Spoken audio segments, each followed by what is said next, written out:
నమస్తే, welcome to special focus. సంచలనం, అనూహ్యం, అదిరిపోయే ఫలితం. తెలంగాణ ప్రజల విలక్షణమైన తీర్పిది. ఎదురులేదు బెదురులేదన్న బీఆర్ఎస్కు చెక్ పెట్టారు. కాంగ్రెస్కు పునరుజ్జీవ విజయం ఇచ్చారు. బీజేపీకి గతం కంటే ఎక్కువ సీట్లు, ఓట్లు కట్టబెట్టారు. ఇంతకీ తెలంగాణ ప్రజల జడ్జిమెంట్ సారాంశమేంటి? లాస్ట్ టైం వారు కొట్టారు, తీసుకున్నారు. ఈసారి మాత్రం వీరికి టైం వచ్చింది. తెలంగాణ ప్రజల తీర్పు చెబుతున్నదేంటి? తెలంగాణ ప్రజల విలక్షణ తీర్పు. 10 ఏళ్ల బీఆర్ఎస్ పాలనకు చరమగీతం. కాంగ్రెస్ పార్టీకి తొలిసారి వీరతిలకం. ఉనికి చాటుకున్న కమలం. బీఆర్ఎస్కే గ్రేటర్ ప్రజల పట్టం. గ్రామాల్లో హస్తం జయకేతనం. 2 బడా నేతలను ఓడించి కామారెడ్డి సంచలనం. మరెన్నో ప్రత్యేకతల తెలంగాణ తీర్పు. నిజంగా తెలంగాణ ప్రజల విలక్షణ సంచలన జడ్జిమెంట్ ఇది. నేర్పరులైన ఓటర్ల మేటి తీర్పిది. ఎవరిని ఎక్కడ ఉంచాలో, ఎక్కడ తగ్గించాలో, ఎక్కడ నెగ్గించాలో తక్కెడేసి మరి లెక్కలేసిన చైతన్యవంతమైన తీర్పు. తలలు పండిన రాజకీయ పండితుల బుర్రకు పదును పెట్టిన ఆలోచన. 119 నియోజకవర్గాల ప్రజలు కలిసికట్టుగా రాజకీయ నేతలకు హద్దుగీసినట్లుగా ఉంది తీర్పు. కామారెడ్డిలో సాక్షాత్తు సీఎం కేసీఆర్ను ఓడించారు. కాబోయే సీఎం అని అందరూ అనుకుంటున్న రేవంత్ రెడ్డిని ఓడించారు. తమ ఊరు కోసం పోరాడిన ఒక సామాన్యుడికి పట్టం కట్టారు. 2 హేమాహేమీలను కాదని ఒక కామన్ మ్యాన్కు జేజేలు పలికారు. కేసీఆర్, రేవంత్ ఎవరు గెలిచినా ఎవరికి వారు తమ తమ నియోజకవర్గాలకు వెళ్లిపోతారు. మళ్లీ ఉప ఎన్నిక తెస్తారని ఆలోచించిన కామారెడ్డి జనం తెలివిగా స్థానికుడైన బీజేపీ అభ్యర్థి వెంకటరమణారెడ్డికి వీరతిలకం దిద్దారు. అత్యంత ఆలోచనాత్మక తీర్పునిచ్చారు. ఇదే సమయంలో కామారెడ్డిలో ఓడిన కేసీఆర్కు గజ్వేల్ ప్రజలు విజయాన్నందించారు. కొడంగల్ జనం రేవంత్ను నెత్తిన పెట్టుకున్నారు. హుజూరాబాద్ ఉప ఎన్నికలో గ్రాండ్ విక్టరీ సాధించిన ఈటల రాజేందర్ను 2 చోట్ల ఓడించారు జనం. గజ్వేల్లోనూ ఈటలకు పరాజయాన్నిచ్చారు. 2 చోట్ల పోటీ చేసిన కేసీఆర్, రేవంత్లకు నాన్ లోకల్ సెగ్మెంట్లో ఓటమి ఎదురైతే ఈటల రాజేందర్కు మాత్రం 2 చోట్ల పరాభవం తప్పలేదు. తెలంగాణ ప్రజల విలక్షణమైన తీర్పుకు ఇంతకంటే నిదర్శనం మరోటి లేదు. ఎగ్జిట్ పోల్స్ అంచనా వేసిన తీర్పే వచ్చింది. కాంగ్రెస్ విజయభేరీ మోగించింది. 10 ఏళ్ల బీఆర్ఎస్ పాలనకు చరమగీతం పాడారు జనం. తెలంగాణ తెచ్చిన పార్టీగా 10 ఏళ్ల పాటు బీఆర్ఎస్ను గద్దెపై కూర్చోబెట్టిన తెలంగాణ ప్రజలు తెలంగాణ ఇచ్చిన కాంగ్రెస్కు మొదటిసారి అవకాశమిచ్చారు. అంత చేశాం, ఇంత చేశామని కేసీఆర్ చెప్పుకున్నా ఏమాత్రం కనికరించలేదు. కాంగ్రెస్ వస్తే తెలంగాణ గతి ఇక అంతేనని బెదిరించినా వినలేదు. 10 ఏళ్ల గులాబీ సర్కార్ వైఫల్యాలపై రగిలిపోయి కాంగ్రెస్కు సైతం ఒక ఛాన్స్ ఇద్దామని డిసైడ్ అయ్యారు. బ్రహ్మాండమైన అద్భుతమైన విజయం కాకపోయినా అత్యంత జాగ్రత్తగా పాలించాలని బొటాబొటీ మెజార్టీ కట్టబెట్టారు. మొత్తం 119 స్థానాల తెలంగాణ అసెంబ్లీలో కాంగ్రెస్కు 65 స్థానాలు దక్కాయి. బీఆర్ఎస్కు 39 సీట్లతో సరిపెట్టారు. గత ఎన్నికల్లో ఒకే ఒక్క స్థానం సాధించిన బీజేపీ అనూహ్యంగా పుంజుకుని 8 స్థానాల్లో విజయం సాధించింది. ఎంఐఎం తన ట్రేడ్ మార్క్ నెంబర్ 7 స్థానాలను నిలుపుకుంది. 10 ఏళ్లుగా అధికారానికి దూరమై పోరాడుతున్న కాంగ్రెస్ తాజా విజయంతో సంబరాలు చేసుకుంది. గాంధీభవన్ సహా అన్ని జిల్లాల కాంగ్రెస్ ఆఫీసులు ధూమ్ధామ్తో దుమ్మురేపాయి. తెలంగాణ ప్రజలు విలక్షణ తీర్పు ఇచ్చారన్నారు పీసీసీ అధ్యక్షుడు రేవంత్ రెడ్డి. కాంగ్రెస్ను గెలిపించడం ద్వారా ప్రజాస్వామ్యాన్ని పునరుద్ధరించడానికి ఆస్కారం కల్పించారని వ్యాఖ్యానించారు. 4 కోట్ల తెలంగాణ ప్రజలు విలక్షణమైన తీర్పు ఇవ్వడం ద్వారా తెలంగాణ రాష్ట్రంలో ప్రజాస్వామ్యాన్ని పునరుద్ధరించి శ్రీకాంతాచారికి ఘనమైన నివాళులు తెలంగాణ ప్రజలు ఇచ్చిండ్రు. కాంగ్రెస్ పార్టీ తరఫున కూడా మళ్ళీ తెలంగాణ ఉద్యమంలో అమరుడైన శ్రీకాంతాచారికి నివాళులు అర్పిస్తూ తెలంగాణ ప్రజలు ప్రజాస్వామ్యాన్ని పునరుద్ధరించడానికి కాంగ్రెస్ పార్టీని గెలిపించి శ్రీమతి సోనియా గాంధీ గారికి కృతజ్ఞతలు తెలిపే అవకాశాన్ని కాంగ్రెస్ పార్టీ నాయకత్వానికి ఇచ్చినందుకు తెలంగాణ ప్రజలకు కృతజ్ఞతలు తెలియజేస్తున్నా. ప్రజా తీర్పును గౌరవిస్తామన్నారు బీఆర్ఎస్ వర్కింగ్ ప్రెసిడెంట్ కేటీఆర్. ఎన్నికల్లో గెలుపు ఓటములు సహజమన్న కేటీఆర్ కొత్త ప్రభుత్వానికి సహకరిస్తామని, ప్రతిపక్ష పాత్ర పోషిస్తామని చెప్పారు. గెలిచినప్పుడు పొంగిపోవడం, ఓడిపోగానే కుంగిపోవడం అది ఒక రాజకీయ నాయకుడి యొక్క లక్షణం కాదు, ధీరుడి లక్షణం కాదు.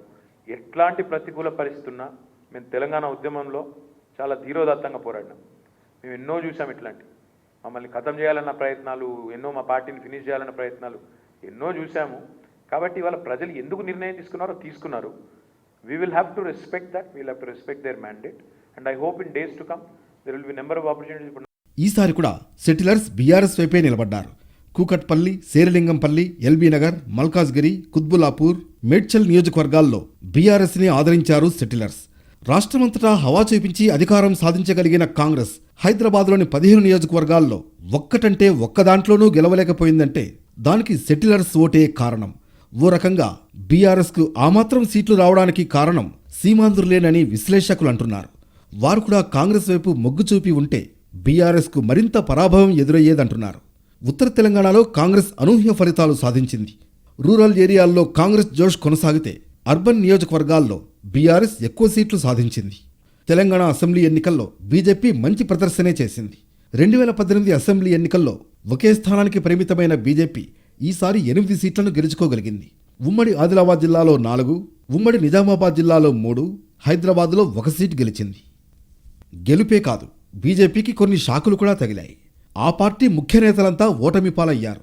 కరీంనగర్ నుంచి పోటీ చేసిన రాష్ట్ర పార్టీ మాజీ అధ్యక్షుడు ఎంపీ బండి సంజయ్ ఓటమి పాలయ్యారు. కోరుట్ల నుంచి పోటీకి దిగిన నిజామాబాద్ ఎంపీ ధర్మపురి అరవింద్ కూడా ఓడిపోయారు. ఇక బోధ్ నియోజకవర్గం నుంచి పోటీ చేసిన ఆదిలాబాద్ ఎంపీ సోయం బాపురావు కూడా ఓడిపోయారు. మొత్తంగా తెలంగాణలో బీజేపీకి 4 ఎంపీలు ఉండగా అసెంబ్లీ ఎన్నికల బరిలో దిగిన 3 ఓడిపోయారు. సిట్టింగ్ సీట్స్ అయిన హుజూరాబాద్, దుబ్బాకలను కూడా కమలం పార్టీ కోల్పోయింది. తెలంగాణ ప్రజల తీర్పును శిరసా వహిస్తున్నామని చెప్పారు బీజేపీ రాష్ట్ర అధ్యక్షుడు కిషన్ రెడ్డి. కాంగ్రెస్ విజయం సాధించిన బొటాబొటీ మెజార్టీతోనే గట్టెక్కిందన్నారు. అయితే బీజేపీ ఈ ఎన్నికల్లో గణనీయమైన పురోగతి సాధించిందని అన్నారు. గత ఎన్నికల కంటే ఓట్లు, సీట్లు పెరిగాయని చెప్పారు పార్టీ రాష్ట్ర అధ్యక్షుడు కిషన్ రెడ్డి. మరి భారతీయ జనతా పార్టీ 2018లో 1 సీటు గెలిచాము. ఈరోజు ఇప్పటి వరకు వచ్చినటువంటి ఫలితాలలో 8 సీట్లకు చేరుకున్నాము. ఆ రోజు మేము 6.9% ఓటుతో 2018లో ఉన్నాము. ఈరోజు ఆల్మోస్ట్ 100% ఓటింగ్ పర్సెంటేజ్ పెరిగి 14% దాటింది. ఆ రకంగా 100% జంప్ అయినటువంటి ఓటింగ్ పర్సెంటేజ్ పార్టీల్లో అది కాంగ్రెస్ పార్టీ కూడా లేదు. ఒక Bharatiya Janata Party 100% voting percentage jump కావడం జరిగింది. మరి సీట్లను కూడా అదేవిధంగా సంపాదించాం. బీఆర్ఎస్ మంత్రివర్గంలో 6 మినిస్టర్లు ఓడిపోయారు. పాలకుర్తి నుంచి ఎర్రబెల్లి దయాకర్ రావు, ధర్మపురి నుంచి కొప్పుల ఈశ్వర్, మహబూబ్ నగర్ నుంచి శ్రీనివాస్ గౌడ్, నిర్మల్ నుంచి ఇంద్రకరణ్ రెడ్డి, వనపర్తి నుంచి సింగిరెడ్డి నిరంజన్ రెడ్డి, ఖమ్మంలో పువ్వాడ అజయ్ ఓడిపోయారు. కర్ణుడి చావుకు 1,00,000 కారణాలన్నట్లుగా బీఆర్ఎస్ ఓటమికి లెక్కలేని కారణాలు. బీఆర్ఎస్ నేతల అహంకారమంటూ కాంగ్రెస్ చేసిన ప్రచారం జనంపై చాలా ప్రభావం చూపింది. ఉద్యమ నినాదాల్లో ఒకటైన నియామకాలపై బీఆర్ఎస్ సర్కార్ ద్వంద్వ వైఖరిని జనం తిప్పికొట్టారు. కులవృత్తులు చేసుకుంటే సరిపోతుందన్న కొందరు మంత్రుల వ్యాఖ్యలు టీఎస్పీఎస్సీ లీకుల పర్వం అగ్నికి ఆజ్యం పోశాయి. ఎన్నికలకు ముందు చక్కని ప్రచారాస్త్రమవుతుందని భావించిన కాళేశ్వరం బీఆర్ఎస్ సర్కారును గట్టి దెబ్బతీసింది. కాళేశ్వరంలో భాగంగా మేడిగడ్డ బ్యారేజ్ పిల్లర్ల కుంగుబాటు అంశం బీఆర్ఎస్ అవినీతికి ప్రతీకని విపక్షాలు తీవ్రంగా దాడి చేశాయి. ఇక బీఆర్ఎస్లో కొందరు ఎమ్మెల్యేలు, ప్రజాప్రతినిధులపై అవినీతి ఆరోపణలు తీవ్ర చర్చనీయాంశమయ్యాయి. ఇక మరికొందరు ఎమ్మెల్యేలు, ప్రజాప్రతినిధులు టికెట్ ఆశించి భంగపడ్డారు. ఇక బీజేపీ బి టీం బీఆర్ఎస్ అంటూ కాంగ్రెస్ చేసిన ప్రచారం ప్రజల దృష్టిని ఆకర్షించింది. అదే సమయంలో బండి సంజయ్ను బీజేపీ అధ్యక్షుడి పోస్టు నుంచి తొలగించడం కూడా బీఆర్ఎస్ పనేనంటూ పీసీసీ ప్రెసిడెంట్ రేవంత్ తదితరులు తీవ్ర విమర్శలు చేశారు. కేసీఆర్ మానసపుత్రికగా చెప్పుకున్న ధరణి గ్రామాల్లో రైతులకు సమస్యాత్మకమైంది. దీనికి తోడు కేసీఆర్ సర్కార్ ఆర్భాటంగా మొదలుపెట్టిన దళిత బంధు గ్రామంలో అతి కొద్ది మందికి అందడం సమస్యగా మారింది. ఈ విజయం కాంగ్రెస్కు పునరుజ్జీవ విజయం. తెలంగాణలో పార్టీకి విజయావకాశాలున్నాయని గుర్తించిన కాంగ్రెస్ హైకమాండ్ ముఖ్యంగా నాయకుల మధ్య ఐకమత్యం అవసరమని తలచింది.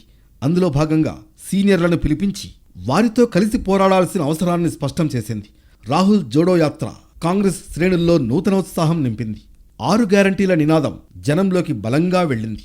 పీసీసీ ప్రెసిడెంట్ రేవంత్ రెడ్డి వ్యవహార శైలి కూడా హస్తానికి ఊపిరిలూదింది. దీనికి తోడు ఎన్నికల ప్రచారంలో రాహుల్, ప్రియాంక భాగం కావడం హస్తానికి కలిసొచ్చింది. అన్నింటికన్నా ముఖ్యం మార్పు కావాలన్న ప్రజల బలమైన కోరిక. ఉత్తర తెలంగాణ, దక్షిణ తెలంగాణ ఒక్కో దిక్కులో ఒక్కో పార్టీకి పట్టం కట్టారు జనం. కొన్ని జిల్లాల్లో బీఆర్ఎస్కు అధిక స్థానాలు ఇస్తే మిగతా జిల్లాల్లో కాంగ్రెస్కు జై కొట్టారు. మరి ఏ జిల్లాలో ఎవరికి ఎన్ని సీట్లు దక్కాయి? తెలంగాణ వ్యాప్తంగా కాంగ్రెస్ 65 సీట్లు గెలుచుకుంటే ఇందులో ఉత్తర తెలంగాణలో 26, దక్షిణ తెలంగాణలో 31 ఉన్నాయి. ఉత్తర తెలంగాణలోని ఉమ్మడి జిల్లాలైన ఆదిలాబాద్, నిజామాబాద్, కరీంనగర్, వరంగల్లో మొత్తం 44 అసెంబ్లీ నియోజకవర్గాలున్నాయి. ఇందులో బీజేపీ 7 సీట్లను కైవసం చేసుకుంది. మిగతా 11 సీట్లు బీఆర్ఎస్కు దక్కాయి. ఉమ్మడి ఆదిలాబాద్ జిల్లాలో 10 సీట్లకు కాంగ్రెస్, బీజేపీ చెరో 4 సీట్లు దక్కించుకున్నాయి. బీఆర్ఎస్కు 2 దక్కాయి. ఉమ్మడి నిజామాబాద్ జిల్లాలో 9 నియోజకవర్గాలకు అత్యధికంగా కాంగ్రెస్కు 4 సీట్లు దక్కాయి. బీజేపీకి 3, బీఆర్ఎస్ 2 చోట్ల విజయం సాధించాయి. ఉమ్మడి ఖమ్మం జిల్లా కాంగ్రెస్కు మరోసారి ఎర్రతివాచి పరిచింది. మొత్తం 10 నియోజకవర్గాల్లో 8 చోట్ల కాంగ్రెస్ అభ్యర్థులే విజయం సాధించారు. కాంగ్రెస్ పొత్తుతో కొత్తగూడెం సీట్లో పోటీ చేసిన సిపిఐ అభ్యర్థి కూనంనేని సాంబశివరావు విక్టరీ కొట్టారు. బీఆర్ఎస్ ఒకే ఒక్క స్థానాన్ని కైవసం చేసుకుంది. మదిరలో కాంగ్రెస్ అభ్యర్థి భట్టి విక్రమార్క సమీప ప్రత్యర్థి బీఆర్ఎస్ అభ్యర్థి లింగాల కమలరాజుపై 34,529 ఓట్ల ఆధిక్యంతో గెలుపొందారు. పాలేరులో కాంగ్రెస్ అభ్యర్థి పొంగులేటి శ్రీనివాసరెడ్డి విజయం సాధిస్తే ఖమ్మంలో కాంగ్రెస్ అభ్యర్థి తుమ్మల నాగేశ్వరరావు భారీ మెజార్టీతో పువ్వాడ అజయ్పై గెలుపొందారు. సత్తుపల్లిలో మట్టా రాగమయ్యి, వైరాలో రామ్దాస్ మాలోత్, పినపాకలో పాయం వెంకటేశ్వర్లు, అశ్వారావుపేటలో ఆదినారాయణ, ఇల్లందులో కోరం కనకయ్య విజయం సాధించారు. భద్రాచలంలో బీఆర్ఎస్ అభ్యర్థి తెల్లం వెంకట్రావు విజయకతనం ఎగరవేశారు. ఉమ్మడి ఖమ్మం జిల్లాలో పొంగులేటి, మాజీ మంత్రి తుమ్మల నాగేశ్వరరావు కాంగ్రెస్లో చేరడం ఆ పార్టీకి లాభించింది. తమ నియోజకవర్గాలతో పాటు మిగతా నియోజకవర్గాలపైన ప్రభావం చూపారు. ఉమ్మడి నల్గొండ జిల్లాలో మొత్తం 12 నియోజకవర్గాలుంటే 11 స్థానాలను కాంగ్రెస్ గెలుచుకుంది. ఒకే ఒక్క సీటు సూర్యాపేటలో బీఆర్ఎస్ అభ్యర్థి జగదీష్ రెడ్డి విజయం సాధించారు. మిగతా అన్ని చోట్ల కాంగ్రెస్ హవా కొనసాగింది. హుజూర్ నగర్లో ఉత్తమ్ కుమార్ రెడ్డి 44,888 ఓట్ల ఆధిక్యంతో గెలుపొందారు. నల్గొండలో కోమటిరెడ్డి వెంకటరెడ్డి 54,332 ఓట్ల ఆధిక్యంతో గెలుపొందారు. గతంలో కాంగ్రెస్ ని వీడి బీజేపీ టికెట్పై మునుగోడు ఉప ఎన్నికలో పోటీ చేసి ఓడిపోయిన రాజగోపాల్ రెడ్డి ఈ ఎన్నికలో మళ్లీ కాంగ్రెస్ టికెట్పై పోటీ చేసి విజయఢంకా మోగించారు. తుంగతుర్తి, నకిరేకల్, కోదాడ, నాగార్జునసాగర్, ఆలేరు, భువనగిరి, దేవరకొండ, మిర్యాలగూడ నియోజకవర్గాల్లో కాంగ్రెస్ జెండా రెపరెపలాడింది. తుంగతుర్తి, నకిరేకల్లో భారీ మెజార్టీలు కాంగ్రెస్కు దక్కాయి. ఉమ్మడి నల్గొండ జిల్లాలో కాంగ్రెస్ వ్యూహాత్మకంగా అభ్యర్థుల్ని ఎంపిక చేసింది. మరోవైపు సిట్టింగ్లకే బీఆర్ఎస్ సీట్లు కేటాయించడం, ఎమ్మెల్యేలపై వ్యతిరేకత, ప్రభుత్వ వ్యతిరేకత అన్నీ ఆ పార్టీకి ఎదురుగాలి వీచేలా చేశాయి. ఓవరాల్గా చూస్తే కాంగ్రెస్ ప్రభుత్వాన్ని ఏర్పాటు చేయడంలో ఉమ్మడి ఖమ్మం, నల్గొండ జిల్లాల ఓటర్ల తీర్పు కీలకమైంది. ఉమ్మడి నిజామాబాద్ జిల్లాలో కాంగ్రెస్ 4, బీజేపీ 3, బీఆర్ఎస్ 2 సీట్లు సాధించాయి. బాన్సువాడలో బీఆర్ఎస్ అభ్యర్థి పోచారం శ్రీనివాసరెడ్డి విక్టరీ కొట్టారు. బాల్కొండలో బీఆర్ఎస్ అభ్యర్థి వేముల ప్రశాంత్ రెడ్డికి ఎదురే లేకుండా పోయింది. బోధన్లో కాంగ్రెస్ అభ్యర్థి సుదర్శన్ రెడ్డి విజయం సాధించారు. అయితే నిజామాబాద్లో అందరి దృష్టిని ఆకర్షించిన నియోజకవర్గం కామారెడ్డి. విలక్షణమైన తీర్పుకు కేర్ ఆఫ్ అడ్రస్గా నిలిచింది కామారెడ్డి. బీఆర్ఎస్ అధ్యక్షుడు సీఎం కేసీఆర్ తన సిట్టింగ్ స్థానం గజ్వేల్తో పాటు కామారెడ్డి నియోజకవర్గంలోనూ పోటీ చేశారు. పీసీసీ ప్రెసిడెంట్ రేవంత్ రెడ్డి తన సొంత నియోజకవర్గం కొడంగల్తో పాటు కామారెడ్డిలో కేసీఆర్పై పోటీ చేశారు. అయితే ఈ ఇద్దరు తమ సొంత స్థానాల్లో మాత్రమే గెలవగలిగారు. కామారెడ్డిలో కేసీఆర్, రేవంత్ రెడ్డి ఇద్దరూ ఓడిపోయారు. ఆ నియోజకవర్గంలో ఈ ఇద్దరు అవుట్ సైడర్స్ కావడం వారి ఓటమికి ప్రధాన కారణంగా నిలిచింది. స్థానికుడైన బీజేపీ అభ్యర్థి కాటిపల్లి వెంకటరమణారెడ్డి కేసీఆర్, రేవంత్లను ఓడించగలిగారు.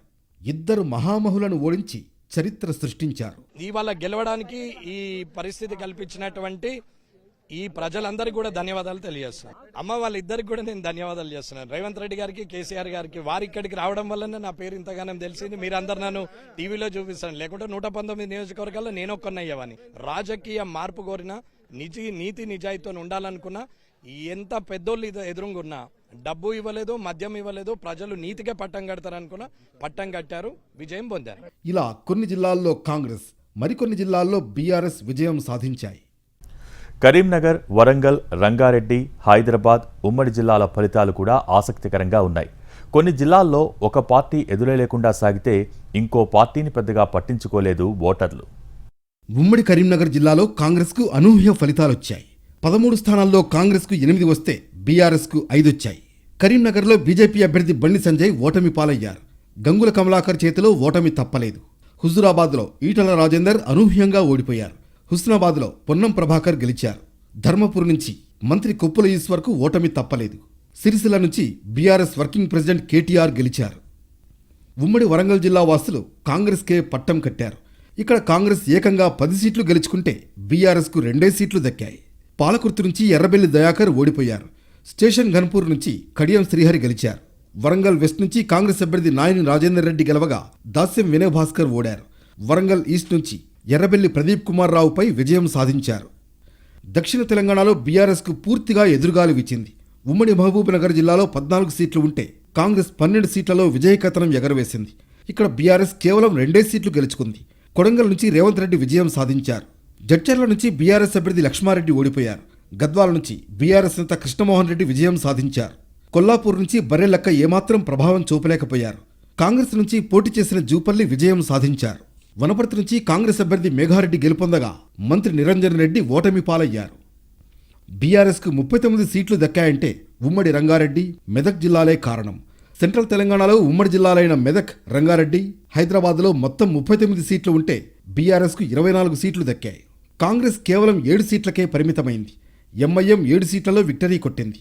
ఉమ్మడి మెదక్ జిల్లాలో మొత్తం 10 సీట్లు ఉంటే బీఆర్ఎస్ ఏకంగా 7 సీట్లు గెలుచుకుంది. కాంగ్రెస్ 3 స్థానాలకే పరిమితమైంది. మెదక్ నుంచి కాంగ్రెస్ అభ్యర్థిగా రంగంలోకి దిగిన మైనంపల్లి రోహిత్ పద్మా దేవేందర్ రెడ్డిపై గెలిచారు. Sangareddy Congress fire brand leader Jaggareddy అనూహ్యంగా ఓటమి పాలయ్యారు. అలాగే దుబ్బాక నుంచి బీజేపీ అభ్యర్థి రఘునందన్కు ఓటమి తప్పలేదు. నర్సాపూర్ నుంచి బీఆర్ఎస్ అభ్యర్థిగా బరిలోకి దిగిన సునీతా లక్ష్మారెడ్డి గెలిచారు. ఉమ్మడి రంగారెడ్డి జిల్లాలో మొత్తం 14 సెగ్మెంట్లు ఉంటే బీఆర్ఎస్ 10 చోట్ల గెలుపొందింది. కాంగ్రెస్ అభ్యర్థులే కేవలం 4 చోట్లే విజయం సాధించారు. ఉమ్మడి హైదరాబాద్ జిల్లాలో 15 సీట్లకు బీఆర్ఎస్, ఎంఐఎం చెరో 7 సీట్లను గెలుచుకున్నాయి. గోషామహల్లో బీజేపీ అభ్యర్థి రాజాసింగ్ విజయం సాధించారు. ఖైరతాబాద్ నుంచి దానం నాగేందర్ గెలిచారు. సనత్ నగర్ స్థానాన్ని తలసాని శ్రీనివాస్ యాదవ్ నిలబెట్టుకున్నారు. కూకట్పల్లిలో మాధవరం కృష్ణారావు బీఆర్ఎస్ జెండాను మరోసారి పాతారు. మల్కాజ్గిరిలో మైనంపల్లి హనుమంతరావు ఓడిపోయారు. మేడ్చల్లో చామకూరు మల్లారెడ్డికి ఎదురే లేదు. ఆందోళనలో కాంగ్రెస్ అభ్యర్థి దామోదర రాజనరసింహ సునాయాసంగా గెలిచారు. ఆదిలాబాద్ జిల్లాలో కాంగ్రెస్, బీజేపీలు పోటాపోటీగా స్థానాలు గెలిచాయి. కాంగ్రెస్ 4 సీట్లు, బీజేపీ 4 సీట్లు గెలిచాయి. బీఆర్ఎస్ 2 సొంతం చేసుకుంది. ఆదిలాబాద్ బీఆర్ఎస్ అభ్యర్థి జోగురామన్న ఓడిపోయారు. బోద్దులో ఎంపీ సోయం బాపురావుకు ఓటమి తప్పలేదు. బెల్లంపల్లిలో గడ్డం వినోద్, చెన్నూరులో గడ్డం వివేక్ గెలిచారు. చెన్నూరులో బాల్కసుమన్ పరాజయం పాలయ్యారు. నిర్మల్లో బీజేపీ అభ్యర్థి మహేశ్వర్ రెడ్డి చేతిలో మంత్రి ఇంద్రకరణ్ రెడ్డి ఓడిపోయారు. ఓవరాల్గా చూస్తే దక్షిణ తెలంగాణలో కాంగ్రెస్ సత్తా చాటితే ఉత్తర తెలంగాణలోనూ అనూహ్య ఫలితాలు సాధించింది. ఉత్తర తెలంగాణను కంచుకోటగా భావించే బీఆర్ఎస్ ఈసారి ఆశించిన ఫలితాలను సాధించలేకపోయింది. ఉత్తర తెలంగాణలో కాంగ్రెస్ అనూహ్య ఫలితాలు సాధించింది. రూరల్ ఏరియాల్లో కాంగ్రెస్ జోష్ కొనసాగితే అర్బన్ నియోజకవర్గాల్లో బీఆర్ఎస్ ఎక్కువ సీట్లు సాధించింది. మొత్తానికి ఈ ఎన్నికల ఫలితాలు తెలంగాణ ప్రజల విలక్షణ తీర్పునకు నిదర్శనం. ఎంత పెద్ద లీడర్ అయినా మొహమాటం లేకుండా ఓడించారు. ఎంత చిన్న నాయకుడైనా విజయాన్ని కట్టబెట్టారు. బీఆర్ఎస్ పార్టీకి గర్వభంగమయ్యేలా తీర్పిచ్చారు. నియంతృత్వ పోకడలు ఏమాత్రం మంచివి కావని తీర్పిచ్చారు. ఉద్యమనాటి స్ఫూర్తి కనుమరుగు కావడం, నియామకాలపై చిత్తశుద్ధి లేకపోవడాన్ని జనం సహించలేకపోయారు. 10 ఏళ్ల ఆగ్రహాన్ని, ఆవేశాన్ని బండకేసి కొట్టినట్లుగా బీఆర్ఎస్ను తూర్పారబట్టారు. గులాబీ పార్టీ ఆత్మావలోకనం చేసుకోవాల్సిన సమయమిది. ఇదే సమయంలో ఈ ఎన్నికలు బీజేపీకి మాంచి కిక్కిచ్చాయి. ఏకంగా దాదాపు 14% ఓట్లిచ్చాయి. 8 సీట్లు కట్టబెట్టారు. 2018 అసెంబ్లీ ఎన్నికల్లో ఒక్కటంటే ఒక్క సీటే గెలిచి 100 స్థానాల్లో డిపాజిట్ కోల్పోయిన బీజేపీ ఆ తర్వాత అనూహ్యంగా పుంజుకుంది. 2019 లోక్సభ ఎన్నికల్లో 4 సీట్లు గెలిచింది. ఆ తర్వాత జరిగిన దుబ్బాక ఉప ఎన్నిక, హుజూరాబాద్ ఉప ఎన్నికల్లోనూ సత్తా చాటింది. అలాగే జీహెచ్ఎంసీ ఎన్నికల్లోనూ 48 సీట్లు సాధించి సెకండ్ లార్జెస్ట్ పార్టీగా నిలిచింది. జీహెచ్ఎంసీలో ప్రతిపక్షంగా ఉంది బీజేపీ. మునుగోడు అసెంబ్లీ ఎన్నికల్లో ఓడిపోయింది. ఆ తర్వాత పార్టీ మెల్లగా బలహీనపడడం మొదలైంది. ఈ ఎన్నికల్లో 8 సీట్లు గెలవగలిగిందంటే అది అనూహ్యమే. ఎందుకంటే గెలిచిన వారంతా అండర్ డాగ్స్. ఎలాంటి అంచనాలు లేకుండానే అభ్యర్థులు గెలవగలిగారు. అంచనాలున్నవారు మాత్రం ఓడిపోయారు. అందుకే ఢిల్లీలో జరిగిన విజయోత్సవ సభలో తెలంగాణలో బీజేపీ ప్రదర్శనపై సంతోషం వ్యక్తం చేశారు ప్రధాని మోడీ. मैं तेलंगाना की जनता और तेलंगाना के भाजपा कार्यकर्ताओं का विशेष आभार व्यक्त करता हूं. हर चुनाव में तेलंगाना में भाजपा का ग्राफ लगातार बढ़ रहा है. मैं तेलंगाना के लोगों को ये विश्वास दिलाता हूं कि बीजेपी आपकी सेवा में कोई कोर कसर बाकी नहीं छोड़ेगी। అయితే కాంగ్రెస్కు మాత్రం తెలంగాణ ఫలితం అదిరిపోయే రిజల్ట్. మిణుకుమిణుకుమంటున్న తరుణంలో ఆక్సిజన్ మంచి విజయాన్నిచ్చారు. దీన్ని నిలబెట్టుకోవాల్సింది కాంగ్రెస్ నేతలు. ఇచ్చిన హామీలు నెరవేర్చడం సవాలుతో కూడిన పని. ఐక్యంగా ఉండడం మరింత ఛాలెంజ్. ఏమాత్రం ఛాన్స్ దొరికినా నెంబర్ గేమ్ ఉల్టాపల్టా చేసేందుకు ప్రత్యర్థి పార్టీలు రెడీగా ఉంటాయి. ఇటు హామీలు నెరవేరుస్తూనే సీనియర్ల మధ్య ఐక్యతను కొనసాగిస్తూ పాలన సాగించడం కాంగ్రెస్కు కత్తిమీద సామే.